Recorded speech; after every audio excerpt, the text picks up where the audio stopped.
রাস্তা বন্ধ করলে আমি আর অফিসে আসবো না বললেন প্রধানমন্ত্রী তারেক রহমান। জনদুর্ভোগ সৃষ্টি করে রাস্তা বন্ধ রাখা হলে আর দলীয় কার্যালয়ে আসবেন না বলে নেতাকর্মীদের সতর্ক করে দিয়েছেন প্রধানমন্ত্রী ও বিএনপি চেয়ারম্যান তারেক রহমান। উপস্থিত নেতাকর্মীদের উদ্দেশ্যে তারেক রহমান বলেন, এভাবে রাস্তা বন্ধ করা যাবে না। স্বাভাবিকভাবে আমাদের অফিসে আসতে হবে যাতে সবকিছু স্বাভাবিকভাবে চলে।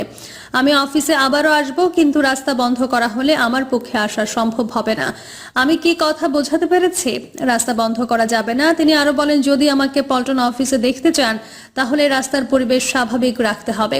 মানুষের চলাচলে কোনো বাধা দেওয়া যাবে না। আগামী আধা ঘন্টার মধ্যে রাস্তা পরিষ্কার করতে হবে।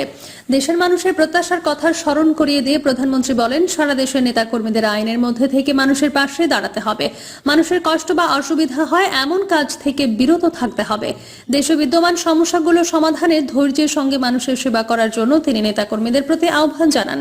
বক্তব্যের শেষ পর্যায়ে নেতাকর্মীদের রাস্তার বাদিকে চেপে দাঁড়িয়ে চলাচলের পথ সুগম করে দেওয়ার নির্দেশ দেন তারেক রহমান। তিনি বলেন, সবাই বাদিকে চেপে আসুন, রাস্তা খুলে দিন।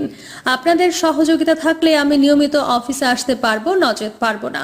আমরা নিশ্চয়ই দেশের মানুষের সমস্যার কারণ হতে চাই না। প্রধানমন্ত্রীর এই নির্দেশনার পর নয়াপল্টন এলাকায় সমবেত নেতাকর্মীরা দ্রুত রাস্তা ছেড়ে দেন এবং যান চলাচল স্বাভাবিক হতে শুরু করে।